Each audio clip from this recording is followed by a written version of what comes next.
Welcome everyone. It's my great pleasure as someone who's worked with NAPCAN over many years to welcome you to NAPCAN's National Child Protection Week webinar series.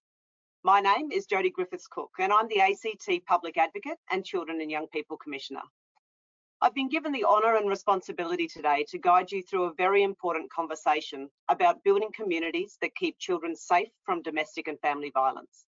Unusually, I'm both facilitator and presenter today, so bear with me if I blur the lines between them at any point. I'll start today with an acknowledgement in the language of the Ngunnawal people, the traditional custodians of the land on which I am standing. Daro Nuna, Daro Ngunnawal, Yangu Gulanyan Narawiri, Dunai Ngunnawal Dara, Wangariri Jinin, Madin, Balan, Ugrabang. This means this is Ngunnawal country. Today, we are meeting together on this Ngunnawal country. We acknowledge and pay our respects to the elders. I also acknowledge the lands from which each of you are joining us, pay my respects to all Aboriginal and Torres Strait Islander people, and particularly those participating today, and give recognition to the centrality of your culture in bringing strength and meaning to the lives of your children and young people. Now, a bit of important housekeeping. If you're not familiar with GoToWebinars, the control panel is on the right-hand side. If you run into some technical issues, please ring the NAPCAN team who have left their email contact details in the question function for you. You, the audience, are in listen-only mode, which means you can't possibly turn on your camera or your microphone. However, we are keen to hear from you. In the control panel towards the bottom, you'll see a question function. This is enabled for questions, obviously.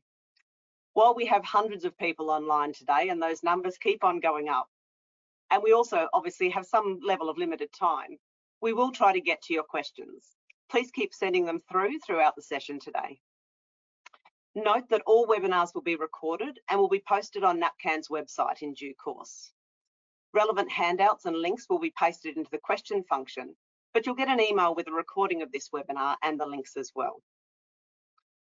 So about National Child Protection Week. We're here together today as part of this year's Child Protection Week campaign.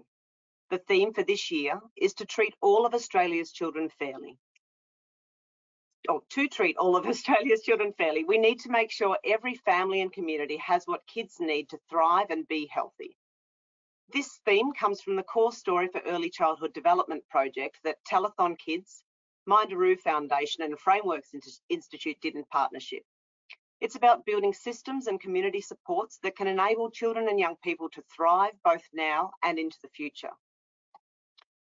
This year, the conversations we have are in the shade of the ongoing COVID-19 pandemic. The impacts of this, as I'm sure you would all be aware, will be seen for years to come. Today, we need to acknowledge there is a much greater need for us to come together as a community and to support children, young people and their families in any way we can. We need to work together to emerge from these challenges in a way that allows us to centre the well-being and safety of our children and young people, more so than ever before. Now, while many here today work in some way with the very circumstances we will be talking about, I still want to acknowledge that these things can be difficult to hear. In any audience where we talk about domestic and family violence, there are people who have experienced it in their past or present, or know someone who has. Given we're all here virtually, you don't even need to leave the room if you need a break. You can just mute us for a little while, we won't even know. But if you need to step away and take a breather, please do so. And if you need support, please ask for it. We've posted the contact details of some services and helplines that are available for support in the question box. Today, I'm going to both facilitate and lead off a panel that, in addition to myself, includes Anne Hollins, Australia's National Children's Commissioner, Moo Bolsh, the Director of Primary Prevention at Women's and Children's Emergency Centre, and James Parfit-Fijo, the Manager and Founder of Top End Dreaming. Thank you all for being part of today's webinar, which is titled Building Communities That Keep Children Safe from Domestic and Family Violence.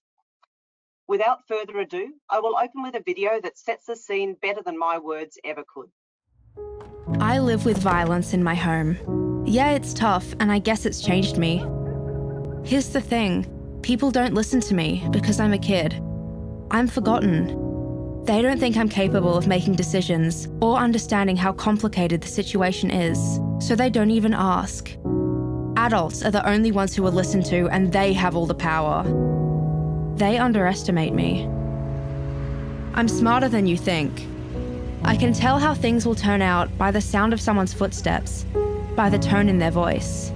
I can tell who to trust, who not to trust, what to do, when to be strong, and where to go to wait for things to cool down. I'm good at it. When I've told people, it's just made things worse, so I don't say anything. What am I supposed to do? It's hard. It's noise in my head all the time. I love them. I hate them. I'm disgusted by them. I'm disgusted by myself. It's so messy. How can you love someone that hurts you? The only people that get it are my brother and sister. I want us to stay together. Sometimes I just want one person who gets it, who can make it change. Just one warm heart. Is that you?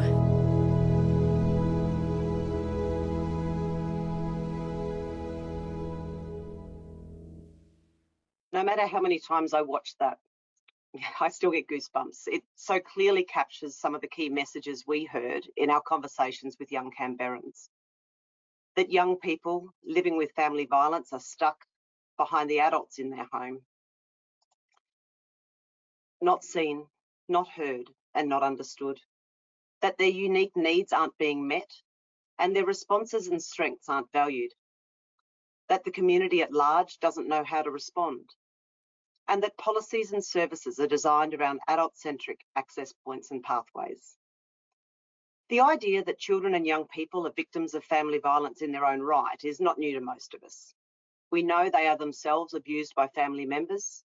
We also know that children and young people don't have to be directly assaulted to be victims of family violence.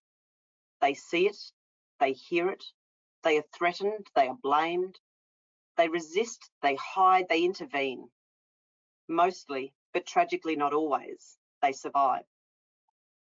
Children and young people's perspectives, experiences and needs differ in important ways to those of the adult victims in their home. A child-centred approach to family violence involves listening to the views and perspectives of children and young people and taking them seriously. Through our consultation, we heard from young people from a diverse range of backgrounds and life circumstances. These young people had a lot to say. Many had not had the chance to talk about family violence before. Some thought they were the only one going through it. Some told their stories for the first time. Today, I will talk to 6 of the 13 insights distilled from what we heard. You can find out more by reading our booklet, Now You Have Heard Us, What Will You Do? You'll find that on the ACT Human Rights Commission webpage. To start, I can't tell anyone because it will break up my family or make things worse. Young people do whatever it takes to keep family violence a secret. There was a very real experience of not being able to talk, that no one understands anyway, and the likelihood that talking about it will make things worse. We heard about young people asking for help and then getting beaten up when they got home because authorities had contacted their parents. Others talked about counsellors who thought they were exaggerating or who clearly didn't have the knowledge or skills to deal with family violence. We heard there are very few pathways for young people to seek help for themselves, by themselves. One young person who had attempted suicide several times told us about trying to talk to a GP, only to be told to come back with her parent, the very person who is the source of violence in her home. And mandatory reporting came up over and over.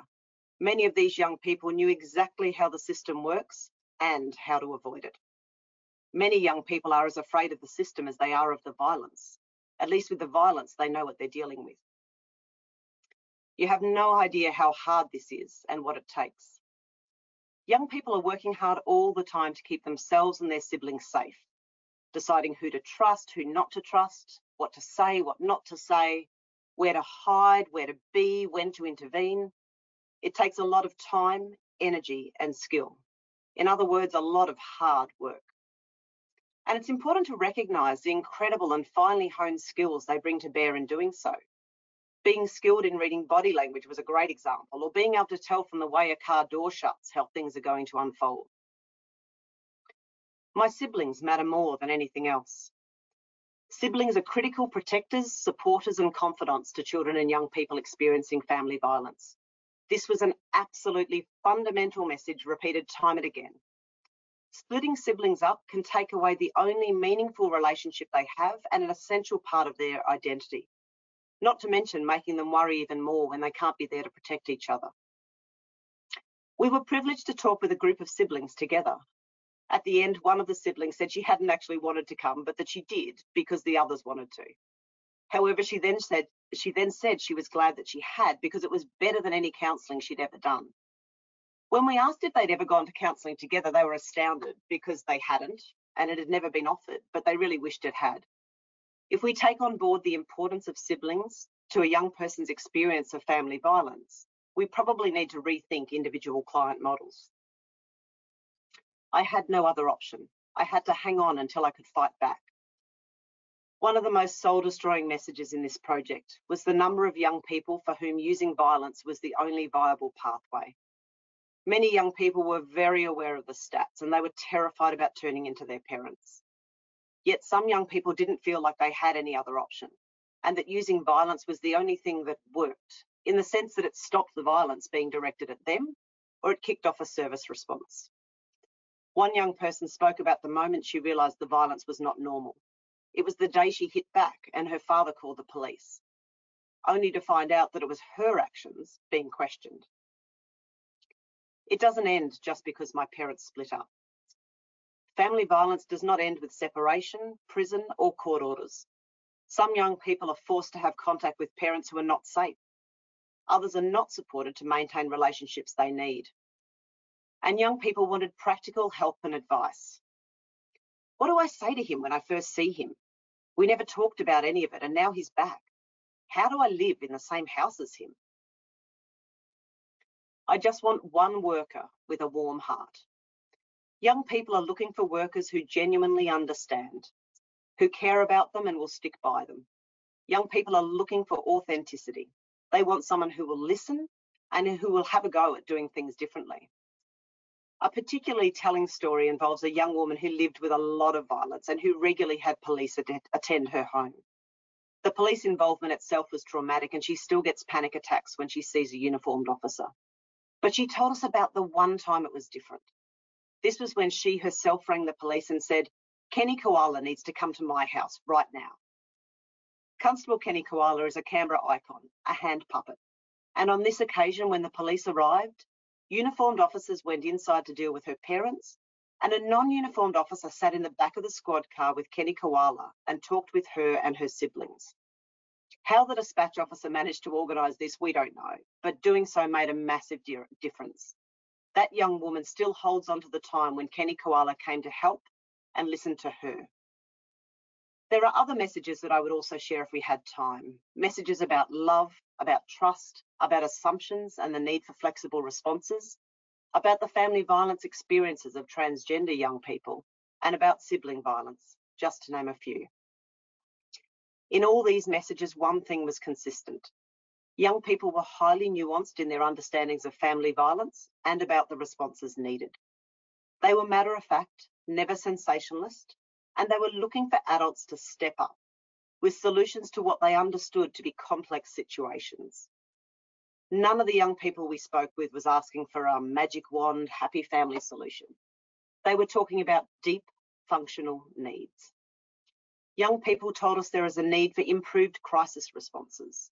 For example, having youth workers accompany police responding to domestic and family violence incidents when children or young people are present, or a hotline for children that would default to specialist police with child and youth training.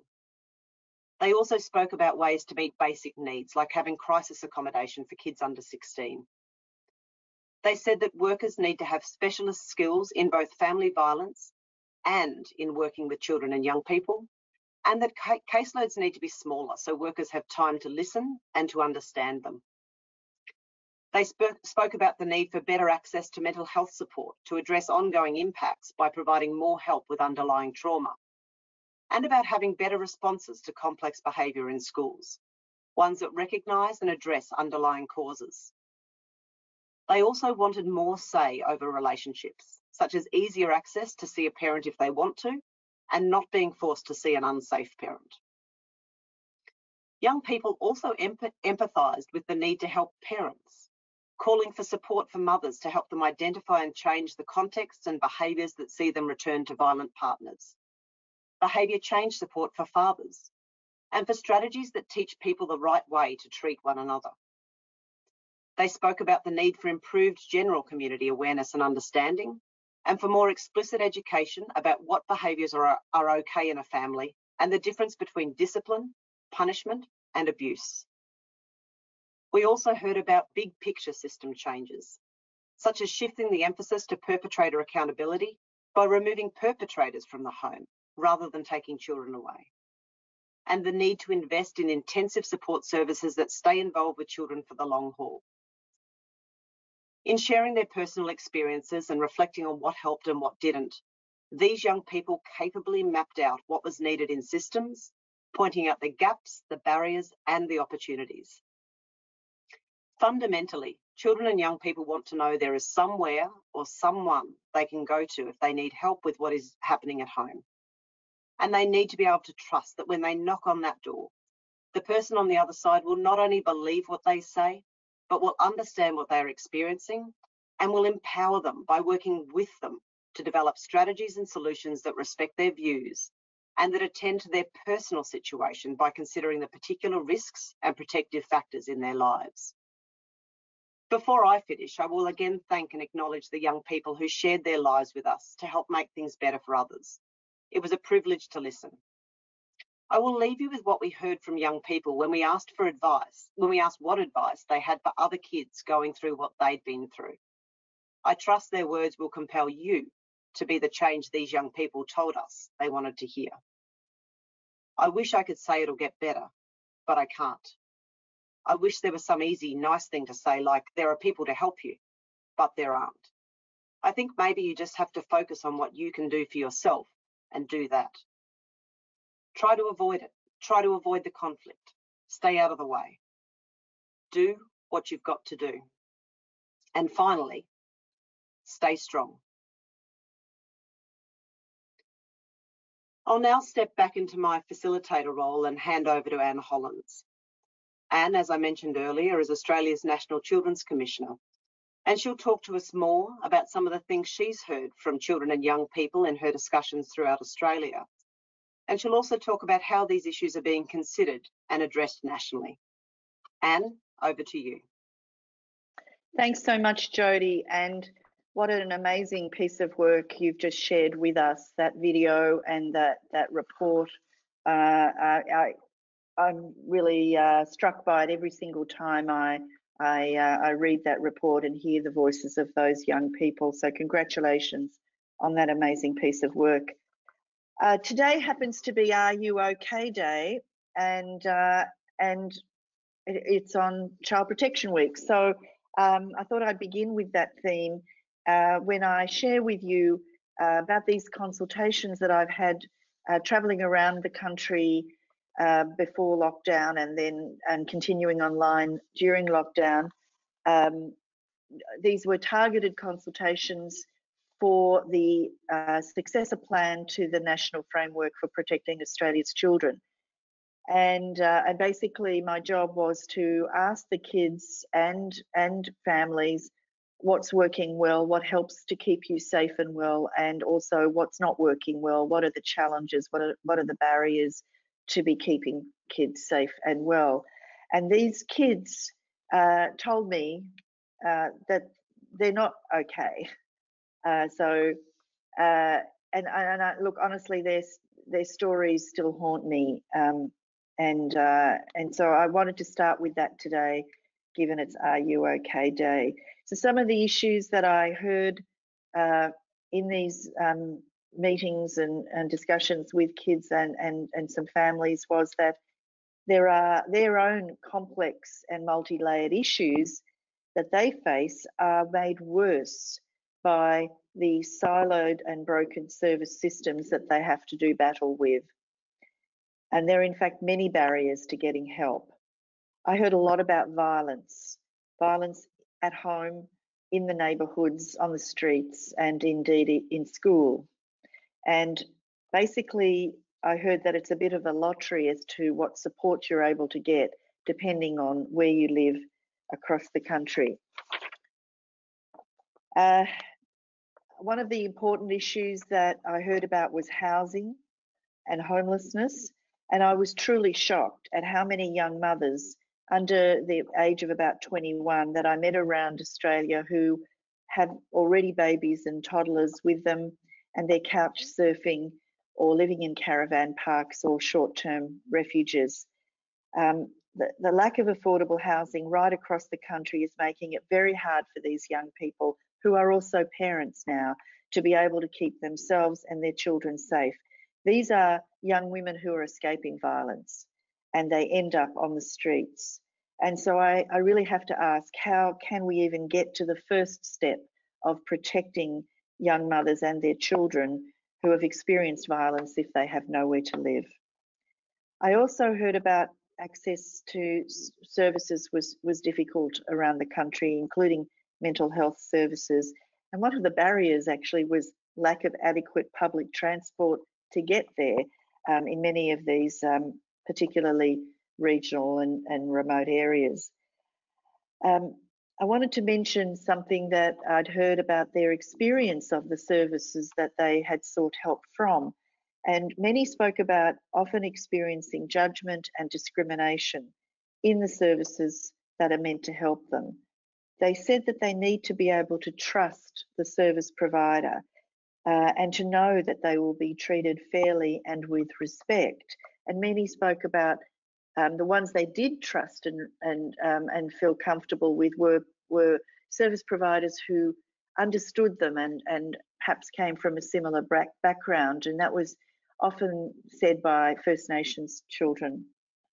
And one of the things, and this echoes what Jodie's report found, these young people are very conscious of who is a mandatory reporter, and they are fearful of speaking up, say, to teachers, because they fear being removed and placed in care. And so they will do the workarounds. They will try to manage the situation at home because of the fear of mandatory reporting. A lack of safety and well-being is a symptom of these underlying broken systems which are failing to support children and their families. And being serious about child protection requires us to get serious about fixing this fragmentation so that kids are not falling in the cracks. So I'll mention now a little bit about what's happening at the national level in terms of trying to address these problems. As I mentioned, these consultations that I've been doing are to inform the new national framework for protecting Australia's children. But we also have another 10 or so national strategies that are relevant to children and their families. And they are often being developed, unfortunately, in a quite a siloed fashion, as often happens in government. And it's extremely important that we build the connections between them. And one of the ones that's very important to our discussion today is obviously the National Plan for Reducing Violence Against Women and Their Children. And you've probably lived in a cave this week if you didn't know that there had been a Women's Safety Summit in Child Protection Week. And there's a bit of an irony there in that even in normal times, it's extremely difficult to get children's issues into the media and into the public discourse. But it's been particularly difficult this week because of the dominance of adults' issues and the media about the Women's Safety Summit. So it is an opportunity this week to highlight that children in their own right are victims of violence. And whilst I was disappointed that there was very little said at the Women's Safety Summit about children, we did manage to get one sentence into the statement that came out at the end of the summit about children being victims in their own right. And so that is, I think, an important first step to now for us all to work really hard to get much more visibility of the needs of children, the unique needs of children, as Jodie's report has really reinforced, that they're different to the issues for adults. We need to get the children's issues into this national plan, and then we need to be actively preventing violence in childhood, not just because it's a human rights issue for children, which it is, but also because the research shows that preventing violence in childhood will also prevent violence in later adult life. So if we're serious about preventing violence for adults, we need to be serious about preventing violence in childhood. They are absolutely connected, and the challenge now is for us to all to work towards making sure this point is made and carried forward in the national plan and connected to all the other 10 national plans that are important for protecting the well-being of children. I think that's all I'll say now. We're going to have a discussion, and so you know, I look forward to hearing your questions and to participating in the discussion and to hearing from the other panelists. Thank you. Thanks, Anne. Look, it's you know, I'm sorry we didn't hear. I'm sorry to hear we didn't quite get the traction, I guess, that we needed and we're looking for at the national level. But pleased we at least got some reference there. And I think, you know, at minimum, you know, having the opportunity to air some of those concerns and I guess raise the profile of the needs of children and young people, even in some of the discussions that no doubt were held. You know, it's a step forward in the right direction, and we know to be able to get that over the line, we've really got to you know, just keep pushing at it, and you know, it feels like we've been pushing for a long time already, but you know, if we're not there yet, it just says we unfortunately just are going to have to keep on going. Look, I'm now going to hand over to Mu Bosch, who's the Director of Primary Prevention at the Women and Children's Emergency Centre, who's going to talk further to this issue and to also sort of take that further into a bit of a discussion about the implications for policy and practice. Thanks, Mu. Thanks, Jodie, and thanks, Anne. Lovely to be here today with NAPCAN friends. I'd like to acknowledge the traditional custodians of the land. I'm on Gadigal land in Sydney today and pay my respects to elders past and present and to any Aboriginal people here today. I'm going to do a little bit of a slideshow, but I'm going to talk more and then also really looking forward to having a bit of a discussion with my fellow esteemed panelists after this. I'm going to talk a little bit about WAGEC, Women's and Girls Emergency Centre, has more than 40 years experience working with women and their families, primarily in the inner city and now the inner west of Sydney. And we're government funded primarily as a homelessness service. So most domestic violence frontline services in New South Wales, at least, are funded as specialist homelessness services.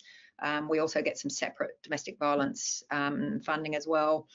And we, on any given night in Sydney, we're supporting about 200 women and their children. We provide crisis response, but also longer term support for women and children who are impacted by violence, homelessness, and you know, and often poverty as well. And one of the things that's a little bit different about our service from others is that we also put a real emphasis on the prevention piece. So I'm very honoured to be Director of Primary Prevention here at WAGEC. And we work with communities and businesses and local networks and councils to really try and address the underlying causes of violence against women and children. And so a big part of that is my job, which is about going out and talking about how gender inequality drives violence and how we can shape some of that stuff. So I'm going to talk a little bit about that today. We see some pretty serious impacts of domestic and family violence on women, children and young people. And what we try and do is we incorporate what we learn from you know, those women's and children's stories and try and feed that through the prevention piece as well. And one of the key things that we do at WAGEC is we very purposely work with children as clients in their own right, and I'm going to talk a little bit about that in a minute. This is, I hope you can see some of the detail on this at least. This is a beautiful kind of infographic explaining how women and children come into our service and how we work with women and children and young people separately, but in a really aligned way. So women are often coming in a state where they and often the children and young people who are accompanying them are really isolated from friends and family members. They may have experienced a whole range of different types of abusive behaviour, including things like financial control, coercive control, which is something that we're talking about a lot more in Australia in the last couple of years. I think one of my observations in terms of what has changed significantly in the last 10 years or so in Australia is that we now have a much better understanding that domestic violence is not just, physical violence. It's not just the broken bones and the presentations at emergency departments. It's that underlying pattern of a misuse of power and control, usually in the intimate partner context, but also when we talk about family violence, recognising that is not an isolated thing. Where there is intimate partner violence going on, there are usually all sorts of control, misuses of control and power going on in that household, in that family unit, and that will often be often we will see that in the children and young people, and often there are institutions or places that we're able to pick up on that with kids in a way that don't show up in the broader system. So it was great to hear Anne talking about how far we've come, but also what the challenges are still. I've been working in this space on and off for about 20 years now, and it really frustrates me that we're still talking about siloed systems. We're still talking about the systems abuse that kids and young people particularly experience. The family court is one of those places, but obviously the child protection system as well. The fact that we still have a postcode lottery, regardless of where you live in Australia, even in Victoria, where there's a fantastically funded family violence service system, and there are some really good, much more integrated and coordinated responses that work with parents. Often they're able to work with the parent who is the victim survivor and the parent who is the person using abuse, but also making sure that we're looking after those kids and really listening to what their needs are and what they might need to recover. In New South Wales, it looks a little bit different. So we have very few funded services of the size of WAGEC that are actually funded to do domestic violence support and work with children and young people as well as clients in their own right.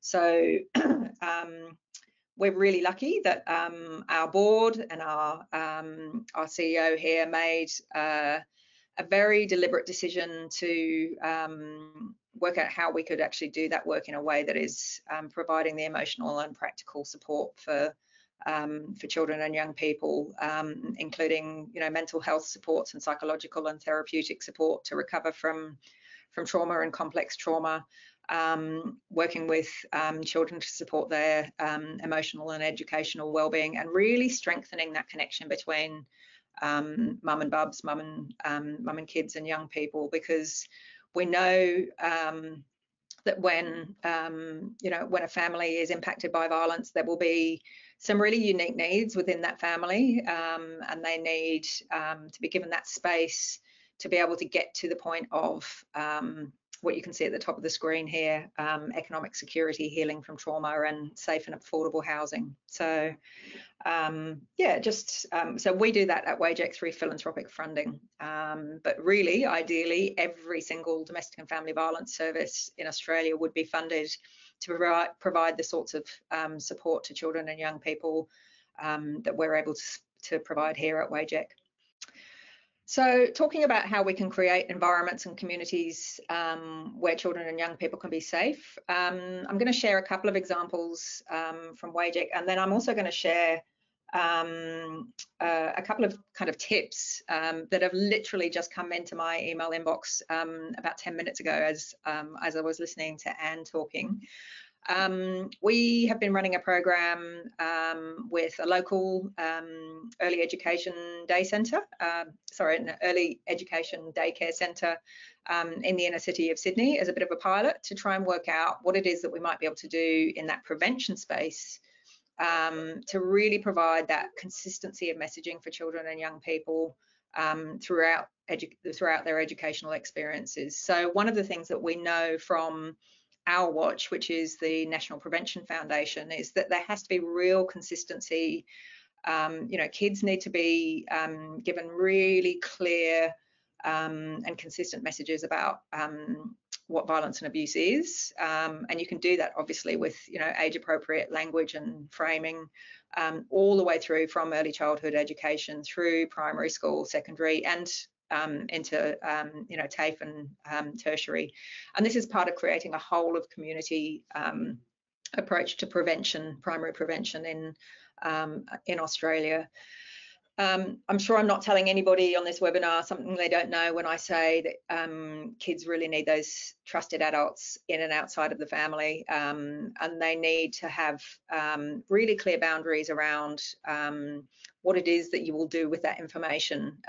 So when they're disclosing that they're feeling unsafe, you need to make sure that that you're on the same page in terms of understanding what that safety and consistency looks like. And so I'm just going to kind of, look over at another screen because we've just put together a kind of 8-point cheat sheet that I'll share with NAPCAN friends afterwards, and they can distribute out to the people who've participated in this webinar. But we've identified basically 8 R's that may be helpful kind of tools to think about when you're talking to kids, when you're working with kids, when you're interacting with children and young people, and they make some kind of disclosure of violence or abuse at home. So the first R is recognise. Recognise when a child's words or behaviour is just demonstrating signs that unhealthy relationships are happening, or that there's domestic and family violence at home. And we know just as many primary victims, women experiencing intimate partner violence, may not identify themselves as a victim survivor in that moment. We know that there are all sorts of words and things that we can kind of keep an ear out for that will indicate that there's something that's going on at home that's not okay. The second is respond. So respond to disclosures by listening really carefully, being really calm and responding in a non-judgmental manner, because of course we know that kids are going to test us out a little bit just to see whether you are a safe person to be having that conversation with. The third R is reassure. So telling the child that telling you was the right thing to do, and thanking them for trusting you with that information. The fourth R is respect, respecting the child's autonomy and being transparent. In many cases, you will have to let somebody know. It's because, and letting them know that you will have to let somebody know because you want to keep them safe, and trying to allow them any choice within that situation if that's possible. So obviously, depending on what it is that they've disclosed to you, asking them, who would you like to tell? Would you like me to be there with you? Do you want to let them know now, or should we do it, in a few minutes? Really, talking through that disclosure on what needs to happen in a respectful way.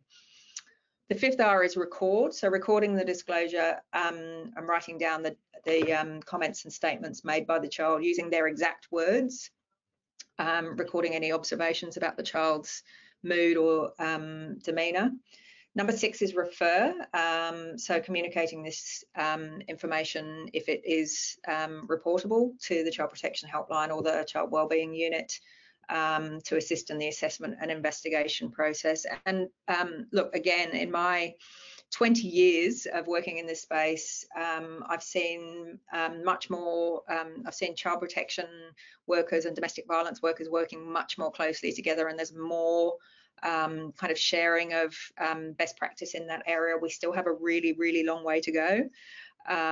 But you know, just understanding that those two things do need to sit alongside each other.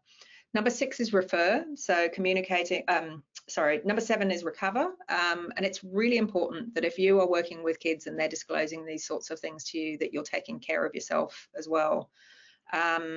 Whether or not you've been impacted by violence or trauma, whether you've had these experiences at some point during your lifetime, responding to these disclosures is, it's really upsetting. And so you may feel a whole range of things like sadness or anger or frustration or helplessness. Self-care is really important. And finally, reconnecting, continuing to show up for that child or young person in a really consistent, calm and non-judgmental way.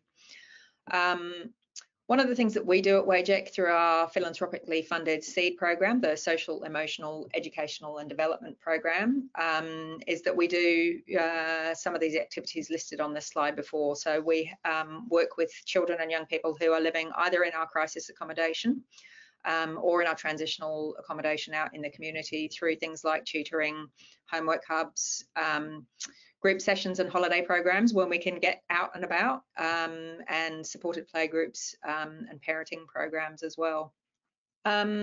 So just briefly, how do we talk about some of the things that can make it really difficult when there's violence happening at home?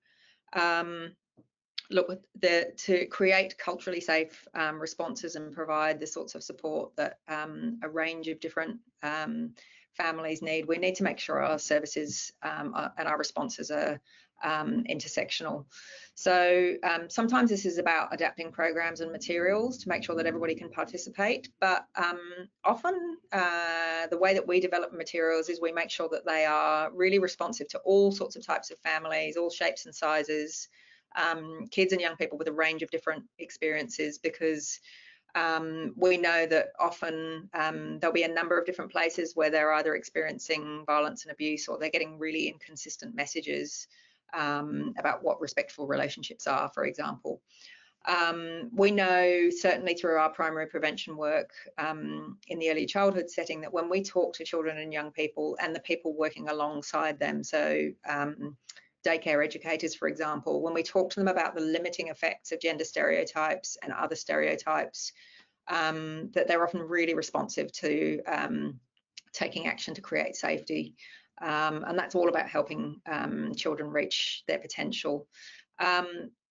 We also have in-house psychological services at WAGEC, which again is quite a rare thing. It's not something that many domestic and family violence services have, and again, they're philanthropically funded. And they're really holistic programs that are aimed at addressing the impacts of trauma and violence, both for mum, but also separately for children and young people. And so we do things like art therapy. We have an occupational therapist that works with us as well. We do lots of child attachment programs and trauma-informed yoga, the whole kind of gamut of ways of working with children and young people as separate clients. I might stop there because I'm hoping we're going to have some discussions later on a little bit about particularly some of our communities where there are extra barriers, some of those barriers that that Anne was talking about in terms of culturally safe services, and pass back to you. Thank you. Look, Moo, I think some of the standouts for me there, you know, it's certainly the paucity of dedicated services for domestic and family violence, you know, very real across all states and territories, as you've indicated, and indeed even more so when it comes to dedicated services for children and young people themselves. So it was really refreshing to hear the amazing work that WAGEC is doing. And I particularly love the 8 Rs. I think not only were they really practical, but I can see how they can really empower a child or a young person in these situations. And you know, when I was thinking about them, they responded so well to the things we heard through our consultation. And in particular, I think involving the child or young person in the process really respects the authority that they have in terms of their own lives. And, that's just so important, I guess, in terms of not just the here and now, but, obviously, setting them up to go forward and to, ideally, live the best life that they can. So, it was really fantastic to hear. Before I hand over to James, just for everyone out there, I just want to remind you all, keep sending in your questions. After James presents, we'll head to an open Q&A panel discussion. So, feed those questions through. The team behind the scenes are starting to pull those together so that we can get that conversation going afterwards. I'm now pleased to introduce James Parfitt-Fijo, who's the manager and founder of Top End Dreaming, and who will talk about his work in the Northern Territory. James, the screen is yours. Oh, thank you, everyone, and also just acknowledge all the people from all over Australia that are here today, and acknowledge the traditional owners of the lands that everyone's on, wherever they may come from. Before I start, I've also just got a bit of a PowerPoint presentation. I'm not very IT savvy, so please bear with me as I do it. Hopefully we'll just get the PowerPoint or Power Slides up there now, and we'll just sort of go from there. While the PowerPoint's coming up, just to give a bit of a background on myself. Both myself, my whole family, we come from an area of working in domestic violence. As a child, there wasn't that many domestic violence services here in Darwin or the Northern Territory. And Mum actually turned her house into a domestic violence safe house herself. So the support of the community, we had people coming to our house all hours of the day, all hours of the night. Sometimes not in the best, greatest state. But and then my aunties and mum were the first Aboriginal social workers to work in child protection and work setting up the domestic violence safe house, the Darwin Aboriginal Islander Women's Safe House. And then they went on to manage women's safe houses, and they're still working in that realm today. So I'm very honoured and very privileged to be brought up and raised by beautiful, proud, strong Aboriginal women. As you can see from the PowerPoints are off now. That's my work. I've only just moved away from my work with the Aboriginal Legal Service, so I'm setting up my own company. As you can see, that's my partner in life and partner in work, Katrina, and of course myself. Just before I start, my presentation is probably focused from an Indigenous perspective and specifically aimed at Indigenous people, primarily in remote communities in the Northern Territory. So due to lack of services, lack of money and support, and just the general remoteness of the Northern Territory, and even the English language being a second, third, fourth English languages, there's still major gaps in servicing and supporting our women and children in remote communities. So I just want to make that clear that my perspective and my presentation is specifically sort of to speak about the issues and how we're dealing with some of the stuff in the remote area context. So like I said, I'm only going to be taking up 10 minutes. One of the things I want to talk about is a pilot project that took us like 18 months to argue for, and then only 3 months to actually do it. It actually came from an idea of some of the love bites training, what is respectful relationships, and also really just both targeting the women and men.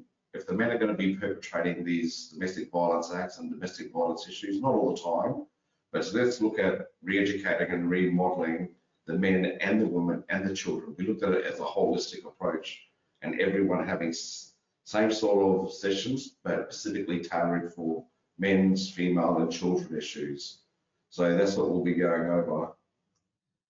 So this one is only just an overview, just to give you an idea of where we have to go and how far we have to travel, and just the distance and we have to go to get out there.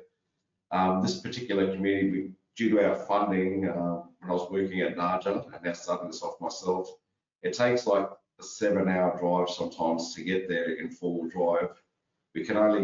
We do fly out there sometimes during the wet season, but I just wanted to see, when you see the Darwin and Manningrida, the remoteness and even the break up the community of how far away some of the places we deal with. And of course, the famous Tiwi Islands, sometimes we have to get a ferry to Warramihanga over. And it's also to save a little bit of this money so we can get there again. But again, it's a lot of cultural language barriers, and not just having a normal translator, but having a translator that actually sat down with the domestic violence workers, the NAPCAM people, and come to terms with language. How do we express this English language, these English words, and put it into an Aboriginal words? Because sometimes there's not the same word for the same meaning. So we had to actually train up our interpreters with our women to actually talk about the trauma-informed practices, talk about mandatory reporting, talk about all these other legal words and legal terminology, and make sure the people that are supporting us with language are sort of working with those words and how to better put that word in a Yolngu word or a Warlpiri word or a Tiwi Island word. So that was other deal things we had to do before we even hit the ground. Train up the language of the support workers. This is one of the videos I want to be showing, but before we press play, one of the big highlights that I've heard both Moo and everyone talk about is talking about what is domestic violence, and it's not just the physicalness, it's the broader scope of what is domestic violence. There's too much focus that's been put on the physical, but we're also talking about the emotional, social well-being, the financial being. So we've got this young lady, Kanisha Bumala. She's actually going to be the first female lawyer ever from her family, from her community, from her tribe. So we put this video on for her, and it's about us informing the community from a strong Aboriginal woman, what is domestic violence, and then we start the discussion from there. Coronavirus has been a difficult time. For some people, you might have had more problems with domestic violence. Domestic violence is things like physical violence, like hitting someone, verbal abuse, like threats, intimidation, stalking, property damage, emotional abuse, like telling someone they're no good over and over, financial abuse, like taking all of somebody's money, social abuse, like stopping somebody from seeing their family or friends, and cultural abuse, like stopping someone from doing culture and things like ceremony and funerals. NAFLS helps Aboriginal people in remote communities who have experienced those kinds of violence. That's men and women who have experienced domestic violence. NAFLS can help you get a domestic violence order. NAFLS also help with things like other family problems, like with children or welfare. You can call NAFLS for free on 1800 041 998. NAFLS also start travelling back to community from July the 1st. For people in remote communities that are in trouble with police for domestic violence, NAJA can help you with your legal problems. Here are the phone numbers for NAJA. You can call NAFLS for free on 1800 041 998. Thanks for sharing this important information.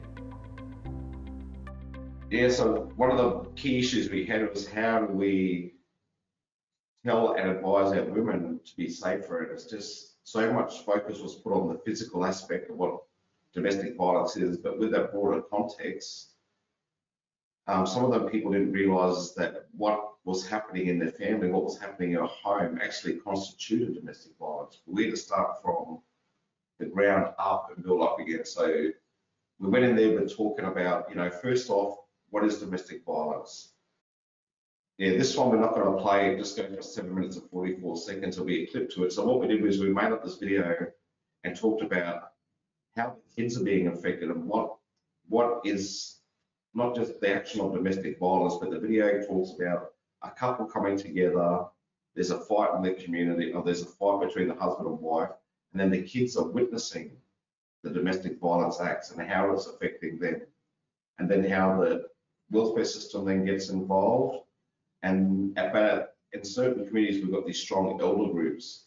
So this video also speaks to how they go to the Western world support system and also our Aboriginal world support system, and having a collaborative approach with elders, family groups coming together Now, as a worker that's been out there for years, I'm not saying that, a lot of instances that kid has to be removed from that house, or has to be removed for the safety issues. But from an Aboriginal perspective, we're not saying don't remove the kid from the whole entire family and not removing the kid from the culture, but let's look at finding strong linkages like the kinship carer and making sure that family's staying with someone that's been approved as a foster carer, has been supported and everything by the service providers, so the kid's not being removed and put in a foreign context. And we still have issues with removal and that intergenerational trauma of the stolen generation. So what we have is another example now. We have specific workers going out to Galawiku. So like we talked about that language, let's not talk about videos or messaging done in English, let's make the videos in their language so they can help understand that. So whether it's an Aboriginal context or not, some of the, and that's something we all do well, but it's the outer scope, let's look at that language in Arabic, in Italian or Greek, and get those languages for a language that they understand. So the first video we put together is specifically looking at child protection and putting a safety plan in place, and how do we do that and all the support around it.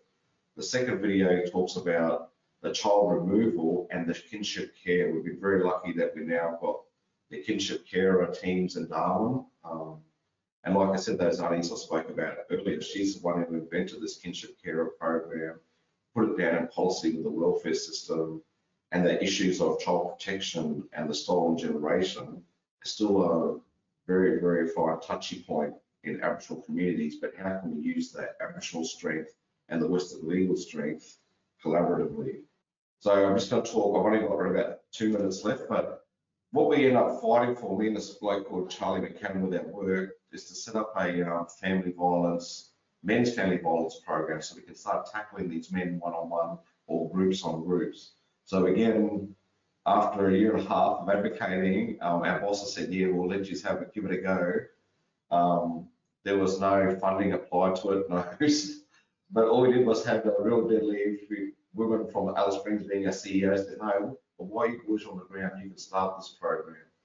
So we sat down and talking to these men, from men to men, about what the issue of domestic violence is, and even having those strong personal, interpersonal conversations of a man speaking to a man saying, mate, what you're doing is just not right. And we also talked about the after effect, the welfare system, and how the kids will get involved, and your kids could be removed if they're witnessing you doing this action towards your wife, whether it's physical, emotional, economical. And then we speak to the men about the after effect. In the Northern Territory, we have mandatory sentencing. So if you commit an assault, you have to do jail time, no matter how small or how big it is.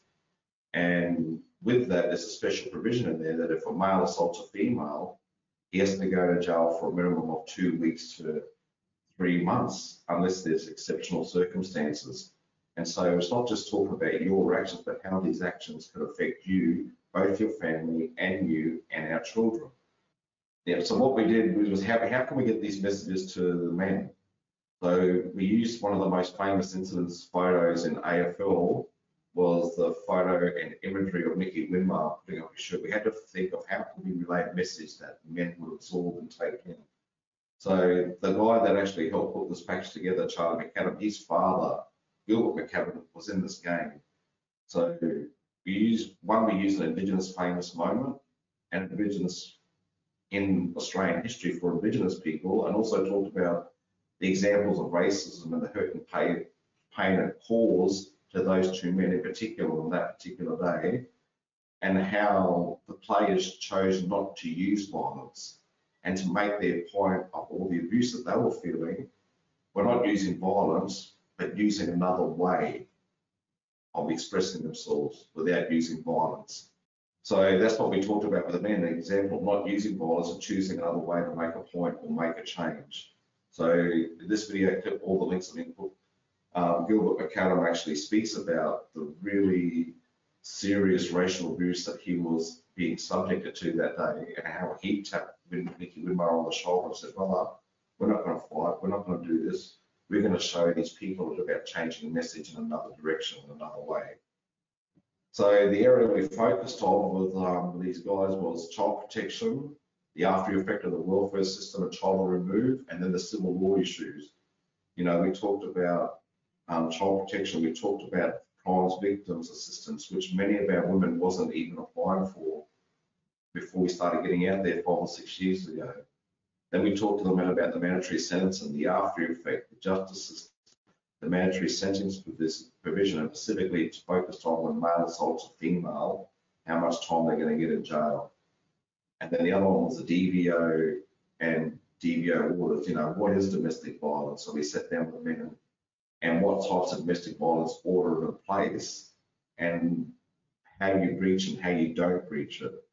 And then even having those serious conversations with the men was saying, well, you know, some relationships can be worked on and, you know, some relationships can't. Maybe it's safe for the woman to step away and get out of the situation and never go back. So what we did was some of the community groups, we went down, there's a community night patrol, community safety patrol, and the 2 communities we've highlighted in this pilot program in Managaroota and Warramunga. So we went to them to have their workers trained up and skilled. I was very lucky and very fortunate that Catholic Care in Warramunga, they actually helped set up a strong men's group, a strong women's group, which allowed us to talk to the men and women about the DVO, what is domestic violence, but the support. One part we'll talk to the men about their actions and thing, and the other one where we talk to the women, but then we modify our package, talk about support, where they can go, who's there to help, what resources there are. We're still talking about the same topic, but we have to deliver that message to a support and to a possible perpetrator. And that's one thing I want to thank the Catholic Care in Warramunga and the Red Cross in Warramunga for opening up their doors and allowing us to get on the ground using their services and helping us engage those men's groups. So we actually looked at how do we specifically target men. We can't just have a community forum and say, okay, you guys, come to our forum, we're going to be talking about domestic violence. So we actually went to the managers, went to the bosses and said, can we come to your workplace? Can we open up the doors? Can you open up the doors to us in your office, in your work shed? And we will come to you, use managers, just leave us alone and we will speak to these men individually. So then we had that one-on-one focus where we went to them and spoke to them in their own private or professional environment. So we went to the men's ranger program. Because of the cultural thing, some of the orders will have rangers, but they might have a separate rangers women's team, a separate rangers men's team. The football team, the coaches allowed us to go to their training, and after training to sit down with these men and talk about these issues. The CDP, the work for the dole, again, we had a group of 70 to 80 men at times that we could actually focus just our direction to speak to these men. In Warramunga, the Strong Women's Group, and we've also got these Strong Law and Justice Elders Group that allowed us to open the doors. But we also had Strong Women Elders, which then that opened the door to us. We specifically targeted those young men, so we broke those groups up to 11 to 13 to 13 to 19, because we noticed that there has been an issue with in the youth justice courts with youth on youth violence, which are young boys now getting violent towards their young girlfriends. And the judges are actually the one that tapped us on the shoulder to go do this. Like I said, we had to specifically target women and the support talks in a safe place. How do we get them in their day-to-day lives and get the women on their own without their men or without their boyfriend? So again, we went to those managers and say, look, we've got a families as first teachers, we're the first teachers, the mums and buns group. So we actually spoke to their bosses about allowing us to have the women talks, and sometimes we just do the introduction, let the female worker take over. We spoke to those CDP women's groups and the Strong Women's groups, the BEMA Artware women's elders groups. So it was about how can we have these intern strength talks about this in a safe place without the objection of a man coming over, what are you doing? Why are you here? Why are you talking to them? So we couldn't just go to their homes. We couldn't just have an open community forum. We had to go to a place in their backyard that they felt comfortable and the safeness of their own environment where we can have these in-depth training sessions and discussions. And we found that very positive, and being allowed for women to speak openly amongst their fellow women, for the men to speak openly against his fellow men. Now, just the we're at the end now. Actually, links to those videos I talked about. I've given the video clip and the links to them. Please have a look at it. And I think, and the great thing and the sad thing about today's and the video link up is that, you know, it's sad that we're hearing the same words, the same issues, and, you know, both Moo and specifically touched on it about the expansion of, you know, what is domestic violence and the broader context of it, you know. And like, I've been around for 30 years, like I said, my mum was being involved with this, now I'm being involved with this, and I'm having young daughters that are coming to that age being in a relationship, you know, and it's just and the message I give to my kids and my nephews is, and the message we give to the men is, you know, how do our daughters understand what a respectful relationship is if they don't see it in their own fathers? So that's, like you said, changing those men's mindset is the whole thing. How those kids handle learned behaviour and the effects on them, not just emotionally, socially, but their mental health, before you talk about those other stuff. So all I can do is applaud you, Mob. Keep up the good work, back each other up, and also that key word is making sure you check in on your teammate, checking on yourself, emotional, social well-being of your co. Because this work we do does affect us. This work we do does eventually catch up with us. So also look after yourself and your own mental well-being, and really just keep up the great work, you know. And the other thing I'd just like to end on with is, you know, while we're pushing to public policy and while we're talking legislation policy, when we've got male-dominated political leaders, male-dominated parliament, male-dominated legislature, sometimes a male-dominated judiciary, it's going to be hard for those changes to make happen. And that's why no matter what happens, what road barriers, what blocks get in your way, you might just keep doing what you're doing. And one day, it's small baby steps. The Gurindji, the Freedom Festival, the bloke called Vincent Nangari said, from little things, big things grow. And that's what we have to do, keep going. So I applaud all of yous, man, because I don't want things to be around for my babies that are coming to me and telling me, Dad, I'm going through this problem, you know, so keep it up. Thanks, James. And those personal reflections at the end, I think, you know, just so important, as was your timely reminder about looking after ourselves. And I spent some time in Yirrkala 3 years ago, and certainly appreciate the challenges your service must face in getting the reach you need to all of those communities, given how remote many of them are.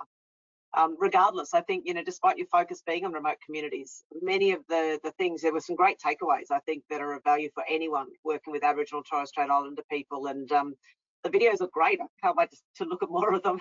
So thank you.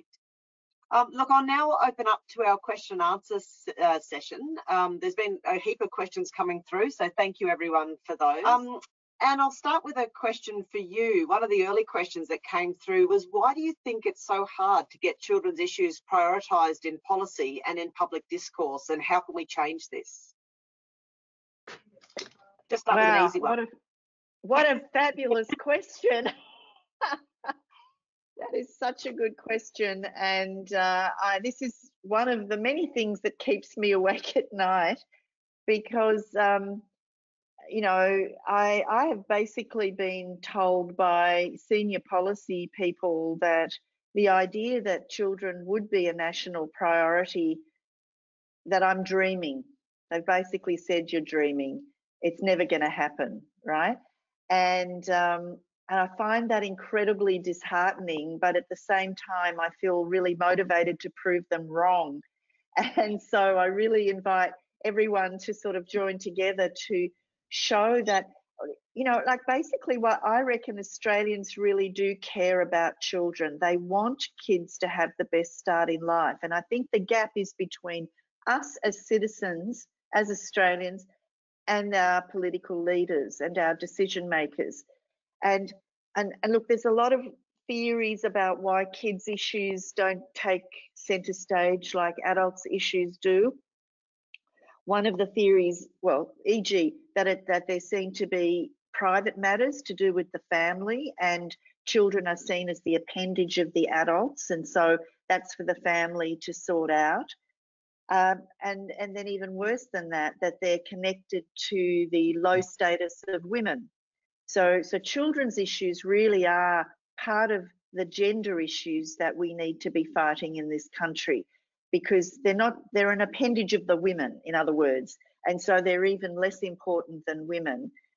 Or there's a view that if you address women's issues, you will automatically be looking after children as well. And as we've heard today, that's a completely false assumption that we make, and that children have their own unique needs and issues, and childhood is a uniquely important stage of life, and that is the platform for all things that happen later on in life. And I often say, every day matters in the life of a child, and it's just heartbreaking that we keep children waiting and waiting. Just like with COVID, we're really only just starting to talk about children now with regard to their impacts as a result of extended lockdowns in some parts of the country, that adults' issues have dominated all of this time. So it is a fact of life.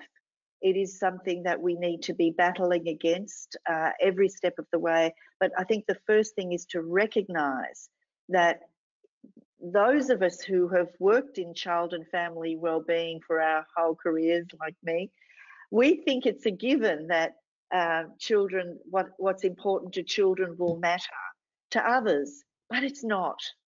And so if we recognise that not everyone is like us, and that we've got to very carefully make the connection with, say, for example, housing policy. Why is housing policy important to children? It's because if they and their families don't have secure housing, then everything else in their lives will be disrupted, and they will not be able to be safe and well. And that therefore children are at risk if their families can't get secure housing. We have to spell it out, people. Spell it out to whoever you're lobbying, because they don't get it. We've got to explain it to them. Thanks. You're so right, Anne. And, I spend a lot of my time pointing out why particular things in the different, services and systems that people don't traditionally think as being relevant to children, just how much of an impact the decision making in those systems has for kids. So, you're absolutely right. And just picking up on your point, I'm going to go to Moo with a question, but picking up on your point of, keeping children waiting. Moo, there's a question that came through that said, in a recent case, a social worker disclosed to me that seeking emotional support and trauma counselling for a child would take several months. What systemic changes need to occur to promptly support children's emotional well-being when in an unsafe situation? Yeah, good question. Really fundamentally, it comes down to funding and prioritisation within the policy frameworks that Anne's been talking about. And I've worked in the policy space for, a few years, and, Anne and I have sat around tables where we've been having these conversations for what seems like an inordinate amount of time, and I guess what I see at the grassroots level is a real thirst to be able to connect up services and responses. So, as James has outlined, doing that whole of community, whole of family work is fundamental. So wherever a family is coming into contact with the system, whether it's through child protection, whether it's through a domestic or family violence service, whether it's through a legal intervention, whether it's police, there has to be fundamentally a system that is going to support that family and their unique set of needs, wherever it is that they're meeting the system. And sometimes that will be,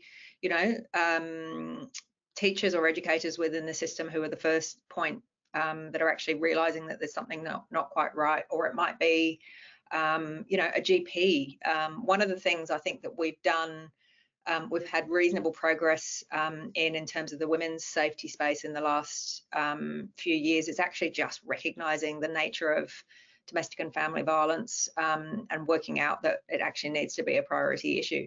Remember, it's only really since Rosie Batty and the terrible circumstances of the loss of her son Luke that we've had domestic violence on the public agenda. People didn't talk about it before that. You know, women were not a prioritised. You know, as many gaps as there are in the system now, violence against women was not that anybody was talking about, and it certainly wasn't up there in terms of having that kind of focus within a policy and a practice level.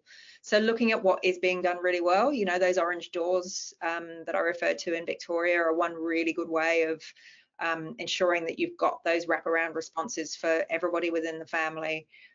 James has talked really articulately about the sort of work that happens in partnership, where you have men and women working together at a community level. I think I was thinking the other day, you know, the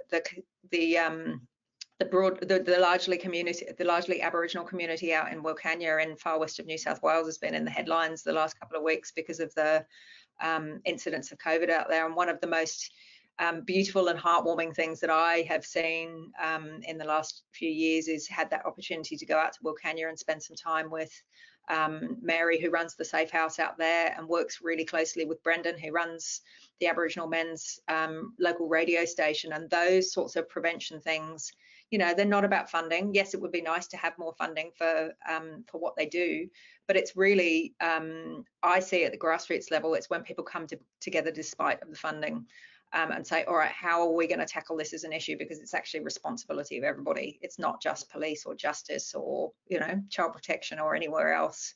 And so it's almost sort of recognising that the system is never going to be well funded enough to be able to pick up all of the pieces, but what can we do that's a little bit outside of that? Yeah, no, some good points, Moo. And you know, you've in the course of that talked about, it's a question I'll throw to James in a moment, but talked about the importance of you know, men in this equation as well. And the question, James, that came through was, you know, someone said it's been great to hear from James. How important is it to involve men in the solutions? Well, even, you know, like I hate to say it, and you know, if certain men are being the perpetrator of these actions, and even that broader context, what is domestic violence, you know, learned behaviour for what they've seen as a kid, and even those programs of, you know, young men becoming fathers at such an early age, you know, where do they learn about what is a respectful relationship? You know, how do they learn about how do you be good parenting models? So sometimes what we had to do up here, we had to go back to the drawing board and just look at those foundational levels. And that's where, like, that collaborative thing, because like I said, that lack of funding is just becoming a joke now. When you're talking about the future of our country, what is the future of our country? Our babies, our kids. Let's invest in them better, you know. But and that's why, like up here, you know, we'll sit down with NAPCAN, we'll sit down with White Ribbon, and we're not going to be able to do it everywhere. And then you've got different service providers and agencies handling different communities. You've got to do that collaborative approach, because one person and one group can't do it all. But at the same time, you've got to give them always a seat at the table. So, you know, even just for some of the communities, when we're doing our legal education training or our domestic violence or mandatory reporting, the people that are working with that situation, like the community safety patrols and night patrol, has to be done at the same time as the Women's Safe House. So if the issue does come up, everyone's on the same page, because that silo mentality is killing us. You know, and then luckily for us, by getting in early, how do we get in? You know, targeting what's in that specific region, what's in that specific community, and how can we link into that to try and make a difference and make a change, because everywhere is going to be different. And even like what's happening in Victoria or what you're doing down there, you know, you're leading the way so that others can see what actually needs to be done. And even though we're not being serviced and, you know, given the money that we need, with these one doing that, you know, then we can always go and say, hey, look what these one are doing in Victoria. Look what these one are doing in New South Wales. They're doing it really well at the moment with the lack of resources what they got. We need it. So we also need to see people leading that direction. So we've got something to show someone, look, this is what's happening. This is the right direction they're taking. This is what we need to do. So that's what I mean when I was talking about. But I think with the men, taking it back to the families as first teachers, having that young mum and young kid having these messages so the babies hear it and the men hear it as well. Yeah. Yeah, thanks, James. And Another question that's come up, and it's one I think each of us has mentioned at different points in our respective presentations, but it's that a commentary about, you know, children being both knowledgeable and fearful about mandatory reporting. And the question was, as a mandatory reporter, how can we support children to feel safe and supported? And you know, my first response to that was to think more about the respect element of your 8 R's, and you know, just how important it is to have children and young people help to define that mandatory reporting process. You know, obviously we need to be upfront. We need to explain that, you know, it's a given. We can't shy away from that responsibility.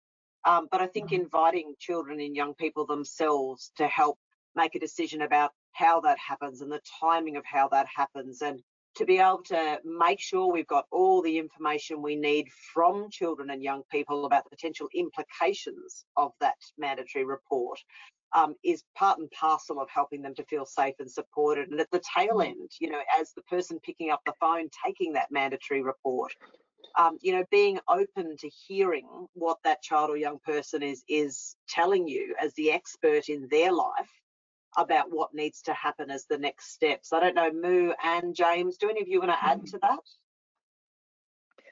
Moo, do you want to go first? Oh, look, I mean, we came up with these 8 R's because this is the way that we work with women, and we thought, well, why wouldn't you actually just transfer that when you're working with children and young people? Because it's all about empowering a victim survivor of violence, giving them as much agency as possible throughout the process, and making sure that their voices are heard in that. Now, obviously, once that report is made, you can't guarantee that the other part of the system is going to be, you know, give them that same respect and empowerment. But being really clear with a child or young person, I'd like to write down the words that you're using, really explaining in simple concepts, you know, what that process is and why, what it is that is your responsibility as a mandatory reporter, and maintaining that trust and connection with a child when they've disclosed violence to you is, you know, it's fundamental. Yeah, definitely. I think that your those 8 R's were fantastic. Moo, I wrote them down, every one of them as you read them out. Look, I think this issue is really, people kind of respond to this in different ways. They get nervous and so they look away. That's one response. And so they don't do anything. Or then they act in ways that are disrespectful and disempowering of the young person. I started out life as a child protection worker. So I was the person that removed children from their families, right?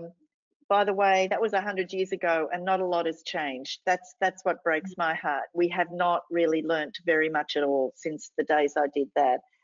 But I just think there is just you can learn to talk with a young person about the concerns they're raising in a deeply respectful fashion, and Moo's set that out. I won't repeat that. It is absolutely able to be done, but you've got to have an orientation, I believe, that you are there for the young person. You want them to trust you. You want to be the reliable, faithful person that will be open with them and honest and not pretend. You're not going to pretend anything. You're going to be really truthful, but you're also going to be there to support them. The other thing I just wanted to mention was that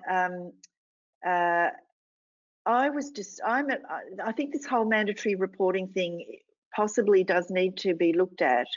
I was in a meeting the other day and someone said the solution to whatever, I don't even remember the issue now, but we need more people to become mandatory reporters. So it was almost like mandatory reporting is the only tool that we have.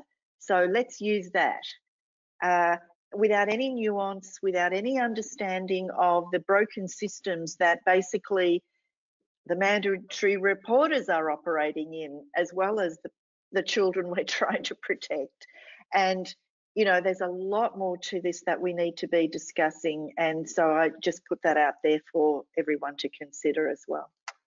Yeah, and I quite often reflect on that. And as opposed to more mandatory reporters, I think we need to flip it around and talk about mandatory responding, perhaps. and the responsibilities that each of us hold within these systems to pick up whatever ball's been thrown at us and to, you know, maybe bounce it around a few times if we're not sure what we need to do, but then to actually take it and hold it and work out how we ourselves respond to that. It's really interesting, Freddie. I might just jump in because I know that certainly in the domestic and family violence service system, there were conversations a couple of years ago, probably 5 years ago now, saying, oh, look, maybe we should have mandatory reporting for DV as well. So, you know, where a disclosure is made, we should be, there should be some kind of mandatory response. And that absolutely goes against the way that we work within the domestic and family violence service system. And you're right, it's absolutely about the response, not a tick box. And the problem is, I think, with the issue of violence and abuse that's occurring and neglect, we want, you know, we try to oversimplify these systems. We want something where you can have a tick box and you can make it really simple for anybody that's responding to that family. But actually what we know is that each family needs something uniquely different that fits with their situation. Yeah. That one glove approach just doesn't suit everyone. And then even with what you say with that mandatory reporting and that welfare system, you know, up here we've still got a lot of issues with that fearfulness of that intergenerational reminder of the stolen generation.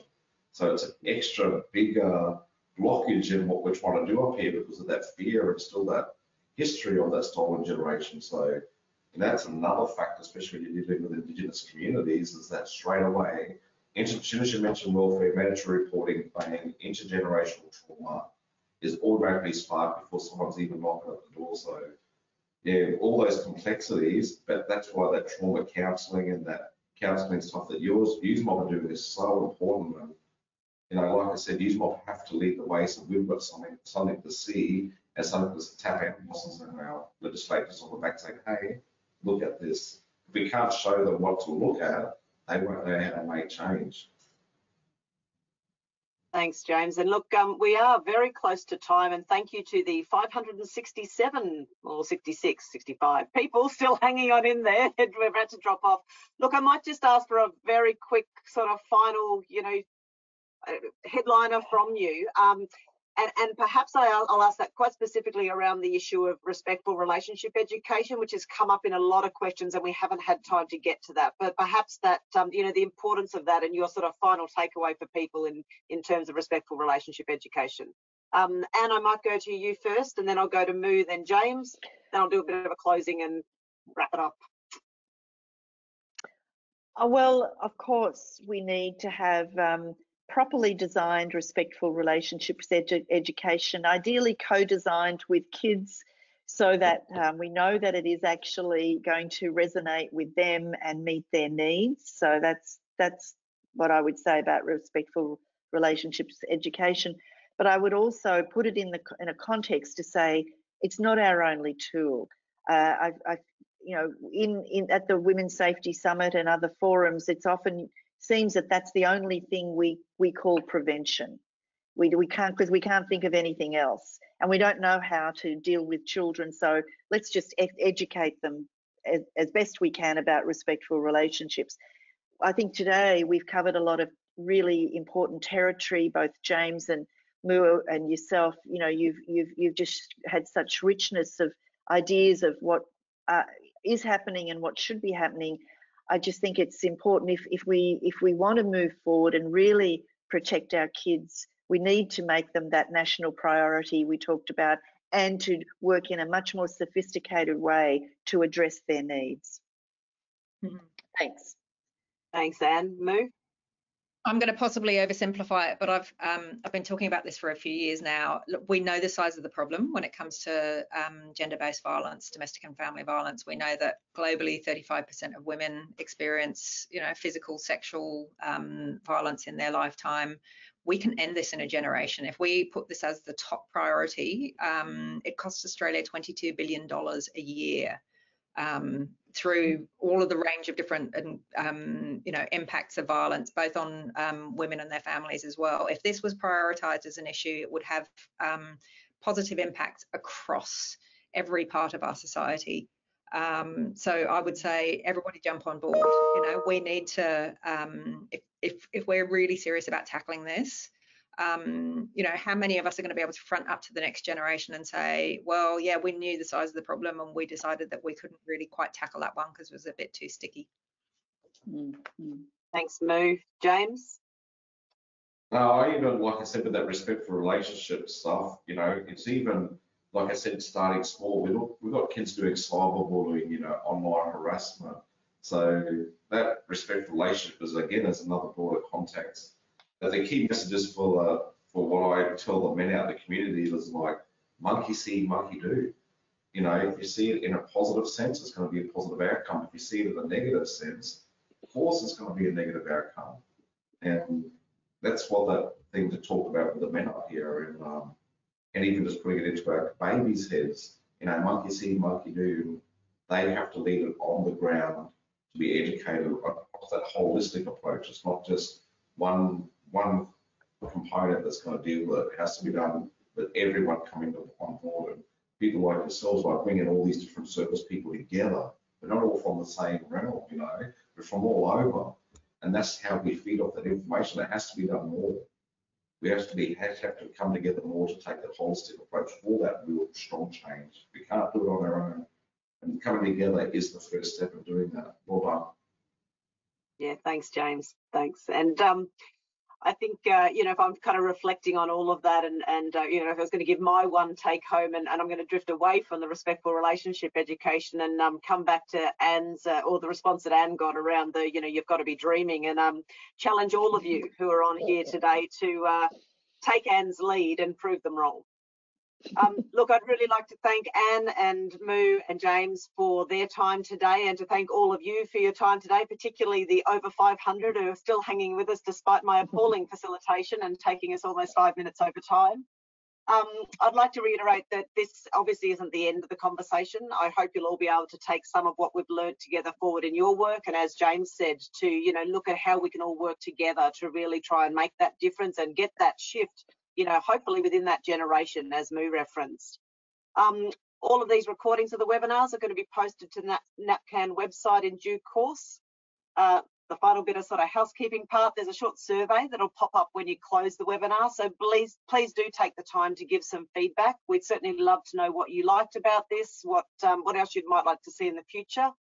And finally, NAPCAN still has a very interesting discussion this afternoon about the impacts of COVID on the mental health of children and young people. So if you can join that, you should. Lots of practical ideas to be shared.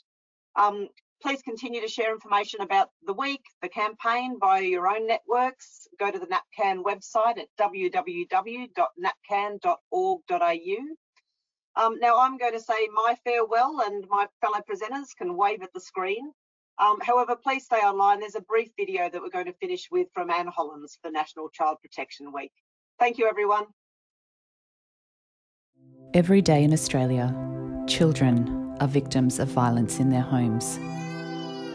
1 in 10 men and 1 in 8 women witnessed violence against their mother before they turned 15. When violence happens, it's often children who are removed from the home. Experiencing violence affects children's relationships, development, and lifelong well-being.